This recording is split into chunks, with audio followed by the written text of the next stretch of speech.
नमस्कार दोस्तों, आप देख रहे हैं आरसीए न्यूज। आज हम बात करेंगे अभी की बड़ी खबर के बारे में। अभी की बड़ी खबर क्या है, जैसा कि आप अपनी स्क्रीन पर देख रहे हैं। यहाँ पर लिखा हुआ है दैनिक रोजगार समाचार 27 जनवरी। आज के विभिन्न समाचार पत्रों में आपसे संबंधित कई खबरें छपी हुई हैं जो कि आपके लिए अति महत्वपूर्ण है। हर एक खबर के बारे में पूरी जानकारी आज इस वीडियो में आपको मिलेगी, इसलिए वीडियो को पूरा देखिएगा, स्किप मत करिएगा। वीडियो पसंद आए तो लाइक शेयर जरूर करिएगा, जिससे आपके दोस्तों को जानकारी प्राप्त हो सके। अगर आप चाहते हैं कि प्रतिदिन इसी प्रकार की जानकारी आपको मिलती रहे तो चैनल को सब्सक्राइब कर लें, बेल आइकन दबा दें, ऑल पर सेलेक्ट कर दें, जिससे हमारे वीडियो का नोटिफिकेशन आपका सबसे पहले पहुंच जाए, वीडियो को आप सबसे पहले देख पाएँ। तो आइए पहली खबर के बारे में जान लेते हैं। पहली खबर कृषि कानून को लेकर है। कृषि कानून को लेकर अब तक की सबसे बड़ी खबर है। आपको मालूम होगा कल दिल्ली में क्या हुआ। आप लोग टीवी चैनल देखते होंगे, यूट्यूब चैनल देखते हुए पल पल की जानकारी सभी चैनलों के माध्यम से आपको दी जा रही थी। राष्ट्रपति जी का क्या कहना है? राष्ट्रपति जी कह रहे हैं कि कृषि कानूनों पर शुरू में संदेह संभव, मतलब कि जो कृषि कानून बना है उसमें शुरू में संदेह होगा, बाद में सब कुछ ठीक हो जाएगा। मेरा कहने का तात्पर्य कि किसके सुझाव से कृषि कानून बनाया गया है। कृषि कानून में ऐसी कौन सी खूबियां हैं जो सरकार बता नहीं रही है। अगर कमियां नहीं हैं तो उसकी खूबियां क्या है, इसके बारे में सरकार बता दे। जो ठेका व्यवस्था किया जा रहा है, जो टेंडर दिया जा रहा है, इत्यादि कार्य किए जा रहे हैं, एमएसपी पर गारंटी नहीं दी जा रही है, तो आखिर इस कानून में कौन सी अच्छाई है, कौन सी बुराई है? अगर बुराई नहीं है, सरकार का कहना है कि बुराई नहीं है, तो सरकार बता दे कि अच्छाई क्या है। अपने आप धरना प्रदर्शन समाप्त हो जाएगा, किसान अपनी मांगों से हट जाएंगे। लेकिन बताएं अच्छाई क्या है, लेकिन अच्छाई बता नहीं रहे हैं। और कृषि कानून को लेकर इतना विरोध प्रदर्शन हो रहा है। कल की स्थिति आपने दिल्ली में देखी है, क्या स्थिति थी, मुझे बताने की आवश्यकता नहीं है। अगली खबर है पदों को समाप्त करने को लेकर। आपको मालूम होगा कि विभागों को तोड़ा जा रहा है, और जब विभाग तोड़े जाते हैं तो पद समाप्त होते हैं, इसमें दो राय नहीं है। आपको मालूम होगा कि 95 से 54 करने की तैयारी। यहाँ पर लिखा हुआ है कि पूर्व मुख्य सचिव व रेरा अध्यक्ष राजीव कुमार की अध्यक्षता में गठित समिति ने विभागों का पुनर्गठन कर 95 से 54 करने, न्यूनतम छात्र संख्या न होने पर 10,000 से अधिक परिषदीय प्राथमिक विद्यालयों को बंद करने और अनुपयोगी पदों को खत्म करने या कम करने के सुझाव दिए हैं। यही महाशय हैं जिन्होंने 30 वर्ष आयु करने के भी सुझाव दिए हैं कि नौकरी में आयु 30 वर्ष कर दी जाए। अभी कितना सही है?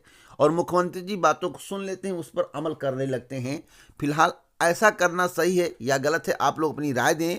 अगर स्कूलों में बच्चे नहीं हैं तो इस स्थिति का कारण कौन है?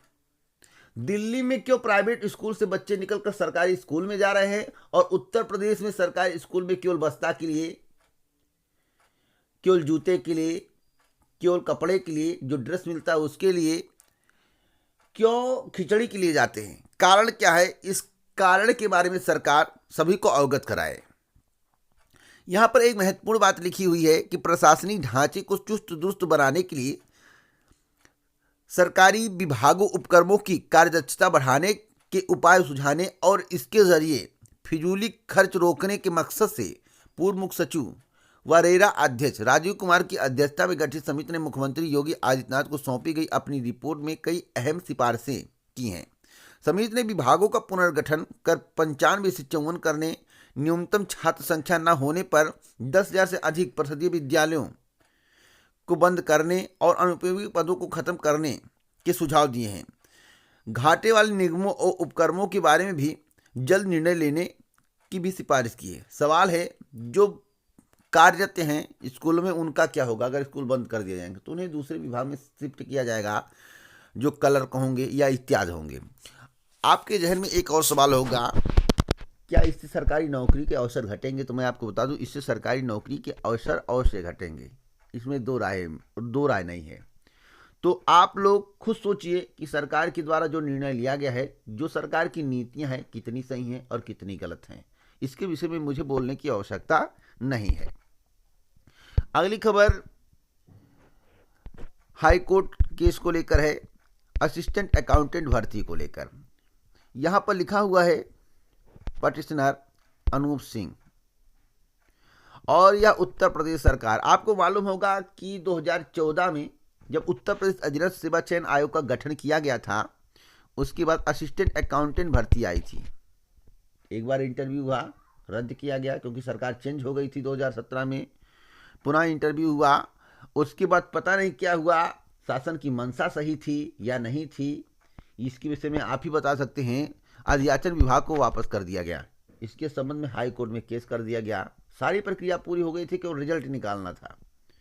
तो हाई कोर्ट ने सरकार से काउंटर एफिडेविट मांगा है और सरकार दे नहीं रही है, सरकार डिनाई कर रही है। तो मैं आप सभी को बताना चाहता हूं, 2 फरवरी को अगर काउंटर एफिडेविट हाई कोर्ट में प्राप्त नहीं होता है, मतलब वकील लेकर पहुंचते नहीं हैं, लगाते नहीं हैं, तो 2 फरवरी को जो सुनवाई होने वाली है, जो डेट लगाई गई है, उसमें असिस्टेंट अकाउंटेंट भर्ती का फाइनल रिजल्ट आ सकता है। मतलब कि फाइनल आदेश हाई कोर्ट के द्वारा सुनाया जा सकता है। और किसके पक्ष में आएगा, आपके जहन में सवाल होगा, तो मैं आप सभी को बताना चाहता हूं, या स्टूडेंट के पक्ष में आएगा, इसमें 2 राय नहीं है, जहां तक मुझे जानकारी है और मेरी थिंक है। अगली खबर प्लेनेट को लेकर है। प्लेनेट 9 ग्रह है या ब्लैक होल, अगले वर्ष उठेगा पर्दा। अगले वर्ष 2022 में इस बात से पर्दा उठ जाएगा कि प्लेनेट 9 है, अर्थात 9 ग्रह हैं या ब्लैक होल, अगले वर्ष उठेगा पर्दा। या ब्लैक होल है, 9 ग्रह है या ब्लैक होल है, इससे पर्दा अगले वर्ष उठ जाएगा। अगली खबर 100% साक्षरता को लेकर है। 100% साक्षरता वाला देश का पहला जिला बना दून। अब दून कहाँ पर स्थित है? उत्तराखंड में। यहाँ पर पूरी जानकारी दी गई है। देखिए यहाँ पर लिखा हुआ है कि साक्षरता के मोर्चे पर देहरादून की सिर बड़ी उपलब्धि सजी है। देहरादून देश का 100% साक्षरता वाला जिला बना गया है। खास बात यह है कि इस उपलब्धि को जिले ने विकट कोरोना काल में हासिल किया है। गहन सर्वे में जिले में 6 वर्ष से ऊपर के जिन 30,207 निरक्षर व्यक्तियों का चयन किया गया था, सभी अब साक्षर हो गए हैं। तो उत्तराखंड को बहुत बड़ी उपलब्धि हाथ लगी है और उत्तराखंड में दून जिला स्थित है, देहरादून के दून में। ठीक है। अगली खबर है सुमंगला योजना को लेकर, बहुत ही महत्वपूर्ण खबर है। यहाँ पर लिखा हुआ है कि कन्या सुमंगला योजना में 15 दिन में 1000 से अधिक आवेदन। अगली खबर नई राष्ट्रीय शिक्षा नीति को लेकर है।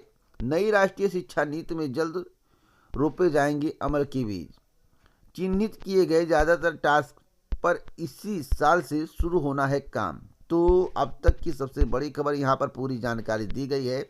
बताया गया कि 300 से ज़्यादा टास्क तय। नए पाठ्यक्रम से स्कूलों में AI कोडिंग को लागू करने की योजना पर भी होगा काम। अगली खबर असिस्टेंट प्रोफेसर भर्ती को लेकर है। असिस्टेंट प्रोफेसर भर्ती का विज्ञापन कब जारी होगा, सभी के जहन में सवाल है। इस विज्ञापन के इंतजार में लंबे समय से प्रतियोगी छात्र बैठे हुए हैं, प्रशिक्षु बैठे हुए हैं। मैं आप सभी को बताना चाहता हूं, असिस्टेंट प्रोफेसर भर्ती का विज्ञापन 2020 में ही आ रहा था, लेकिन अभी तक पटल पर दिखाई नहीं दिया। कारण है जो आरक्षण का मामला फंसा हुआ है, उस पर सरकार के द्वारा सहमति नहीं दी गई थी, ना उस पर कोई निष्कर्ष निकाला गया था। आयोग भी निष्कर्ष नहीं निकाल पाया था। तो आपको थोड़ा और इंतजार करना होगा 15 से 20 दिनों का। आपको बता दें कि 10 फरवरी के बाद कभी भी विज्ञापन जारी किया जा सकता है। जो मुझे जानकारी प्राप्त हुई है, उत्तर प्रदेश उच्चतर शिक्षा सेवा आयोग इस पर काम कर रहा है। अगली खबर DLED सभी सेमेस्टर परीक्षा परिणाम को लेकर है।